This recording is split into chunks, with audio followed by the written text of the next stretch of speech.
Hi, my name's Kate and I've been using the BodyMe Organic Plant Protein Blend, the cinnamon flavour. I really like it. I find it really easy to drink. It has quite a neutral flavour in comparison to other blends on the market, so it's great for adding to smoothies or recipes and it still tastes delicious. I use it as a breakfast smoothie, which I will add to a banana, some almond milk, some kale, mixed berries and some ice.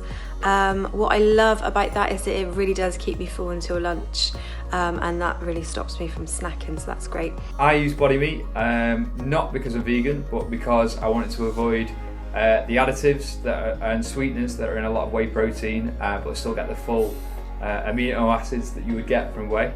I don't like milk very much, which is why I don't like the whey protein blends. But this one, it's organic. It's got all the amino acids in it that I need, and I find it's really easy to drink, and I don't get any after effects from drinking it either. The main benefits for me are a boost in my fibre intake for the day, so it's really good for my gut health and aids digestion. It is dairy free, which is always something I look out for these days due to my sensitivities. I use it as part of my post-exercise smoothie, and I found that it's easy to digest, and I love that it's made by a British company who are open about what they do, and that the subscription lowers the cost on the website, so fully recommended.